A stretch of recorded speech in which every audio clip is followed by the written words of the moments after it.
Olá, senhores, bem-vindos novamente e continuando aqui então esse módulo sobre primeiros socorros, noções básicas sobre primeiros socorros e onde falaremos aqui sobre tipos de ferimento, começando por contusões e hematomas, depois falaremos aqui sobre perfuro cortantes e escoriações.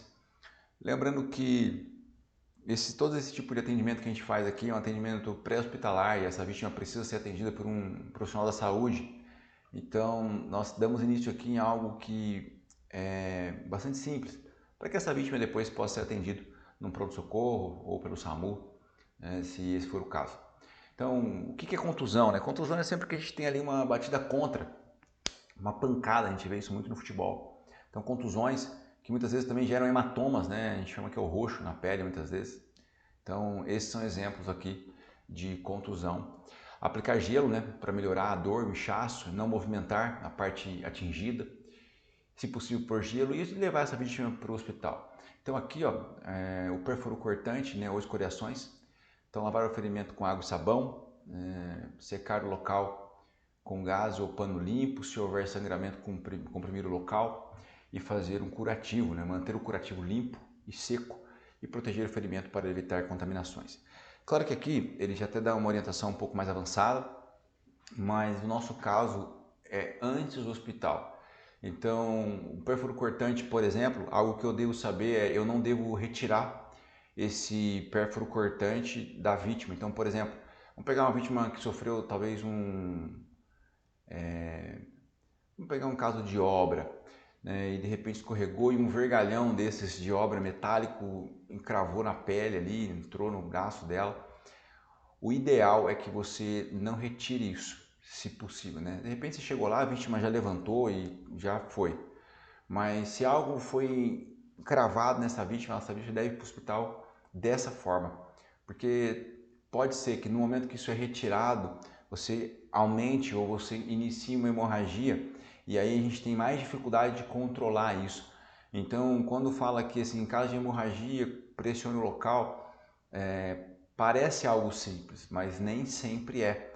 Então, às vezes é um local onde o sangramento é muito grande, às vezes não, foi uma artéria e aí ela tende a o sangue espirrar, né? Parece aquela coisa de filme de terror e assusta.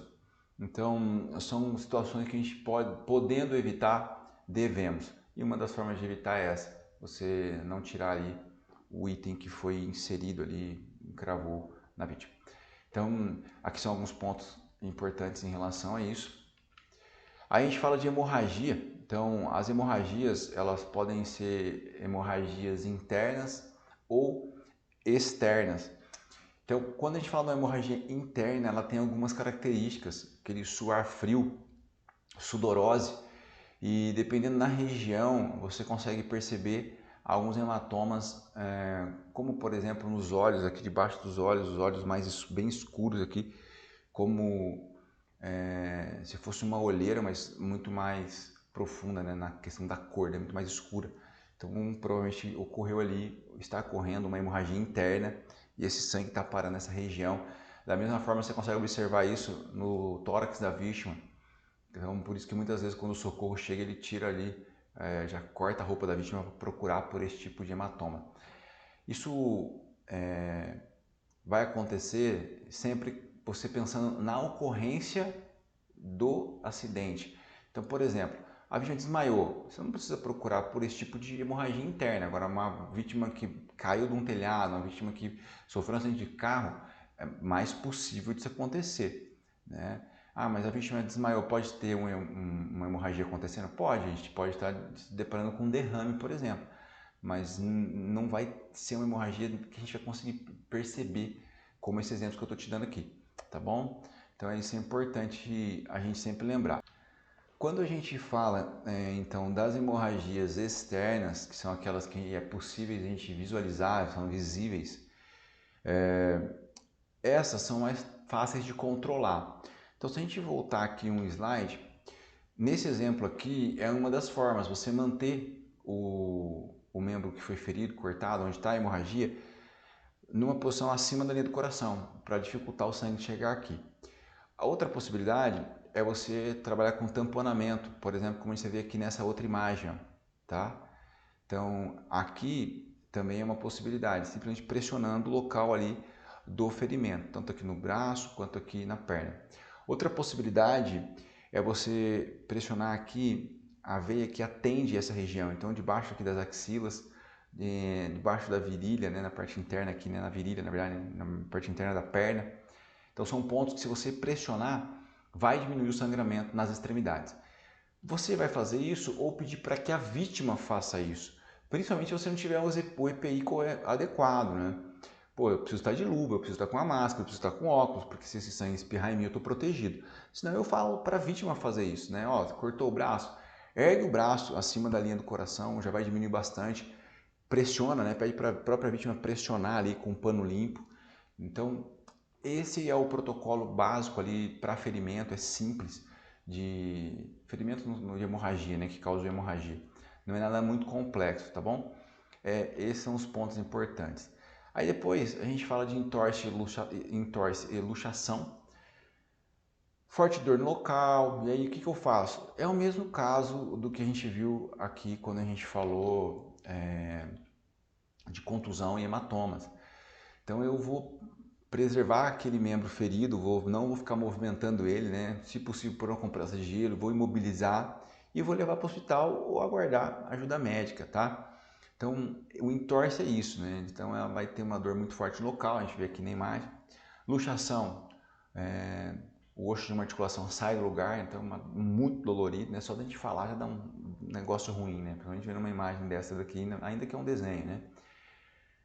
Mas é isso que a gente precisa fazer, não precisa se... Ah, mas e agora? Deixa sem pôr no chão esse pé, se for o caso, né? Se preciso for possível, mobiliza essa vítima e caminha para o hospital ou, dependendo do cenário, aguarda a ajuda chegar, tá? Fratura, muito similar também, né? Então, um tipo de lesão onde ocorre a quebra de um osso. Tem dois tipos, uma lesão de fratura interna, que é o que nós vemos aqui, ó, e uma lesão de fratura externa, né? Onde a fratura exposta, né?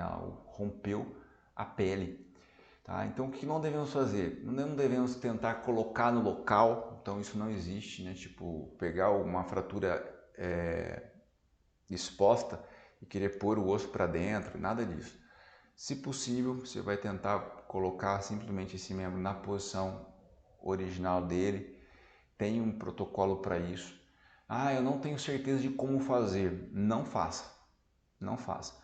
Lembra que uma das coisas que eu quero te orientar aqui é que você não piore a condição da vítima. Então eu quero realmente que você se sinta confortável em entender que assim dá para ajudar no primeiro socorro, mas dentro do seu limite, dentro daquilo que você se sente preparado para fazer, tá? Para a gente avançar nessas questões, você precisa ter talvez um treinamento presencial, talvez uma certa aptidão para isso, não só o treinamento. O treinamento, a gente tem vídeos aqui que vai te mostrando tudo sobre isso, mas não precisa fazer aquilo que você não sente seguro, pede ajuda. Fato da fratura, não mexe, deixa do jeito que está, liga para o SAMU chega, o socorrista chega. Dá para levar para o hospital? Dá, então ele vai imobilizar ali aquele membro ferido e levar essa vítima para o hospital. Tá? Pode improvisar uma tala. Quando nós falamos de empresa e indústria, a gente não precisa improvisar porque temos isso à disposição, ou pelo menos deveríamos ter. Tá?